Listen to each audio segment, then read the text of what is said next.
Selamat Hari Kartini. Pemirsa, mari kita ikuti Warta Berita PTS tanggal 21 April. Kapal perusak Jepang JS Ikazuchi baru saja melintasi Selat Taiwan untuk bergabung dalam latihan balikatan Amerika Serikat dan Filipina. Langkah ini memicu ketegangan setelah kapal induk Tiongkok Liaoning membalas dengan melakukan manuver besar melintasi selat yang sama. Militer Taiwan terus bersiaga penuh dan memantau ketat pergerakan kapal induk Tiongkok. Kapal induk Tiongkok Liaoning melintasi Selat Taiwan tanpa peringatan tanggal 20. Kementerian Pertahanan Nasional mencatat 11 di antara 24 jet Tiongkok menerobos zona udara di sekitar Taiwan.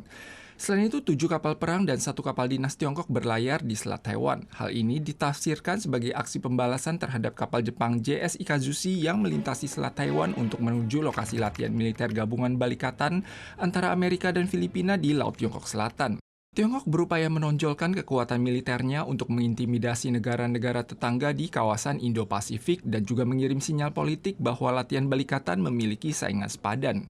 那他刻意放几架在上面的话，多多少少我觉得也许是有示威的意味存在。 Anggaran pertahanan Taiwan memiliki pangsa di atas 3% dari PDB tahun ini dengan target 5% dari pangsa PDB tahun 2030. Namun, proposal anggaran pertahanan nasional saat ini masih tertahan di Yuan Legislatif.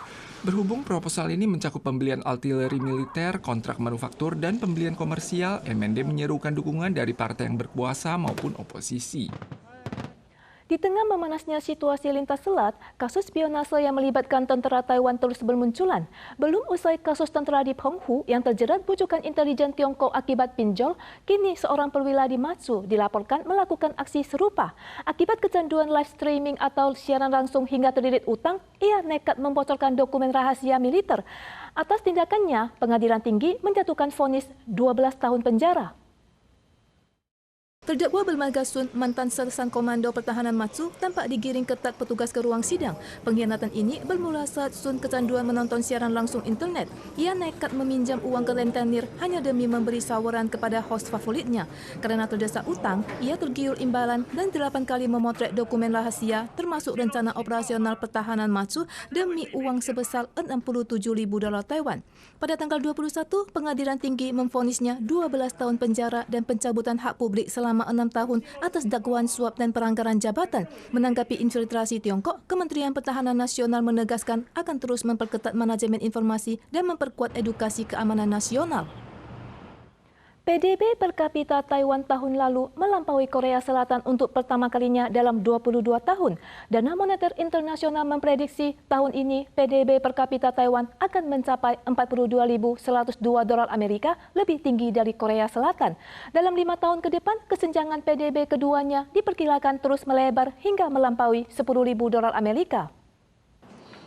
PDB per kapita Taiwan tumbuh pesat. IMF memperkirakan PDB per kapita Taiwan tahun ini akan kembali melampaui Korea Selatan mencapai $40.000 Amerika. 我觉得还是部分产业就科技业还是就是多很多。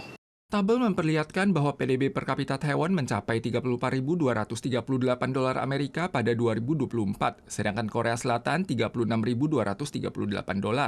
Tahun lalu Taiwan mendekati $40.000 Amerika, sementara Korea Selatan $36.107, menandai pertama kalinya Taiwan melampaui Korea Selatan dalam 22 tahun.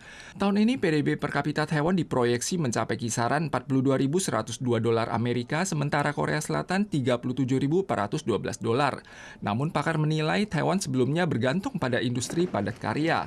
Sebelum tahun 80-an dan 90-an, PDB per kapita dan tingkat pertumbuhan upah Taiwan berada di level konsisten, namun mengalami kesenjangan kentara dalam beberapa tahun terakhir. 去年的经济成长率7%，今年也是7%。那我们各位观众朋友可以自己问看自己的薪资，你的薪资有涨7%吗？没有嘛。所以就是一个产业结构失衡所造成的这种两个人均 GDP 跟薪资成长有脱钩的现象。 Nilai kapitalisasi perusahaan Taiwan yang terdaftar di bursa saham juga turut unggul dibandingkan Inggris, berada di posisi ke-7 di seluruh dunia. Sejak 2018, Taiwan telah merasakan manfaat dari restrukturisasi rantai pasokan global.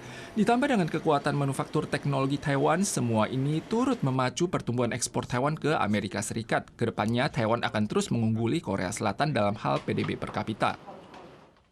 Pakar meteorologi menemukan kenaikan suhu permukaan laut di Pasifik Tengah telah melampaui rata-rata sebesar 1,8 derajat Celsius.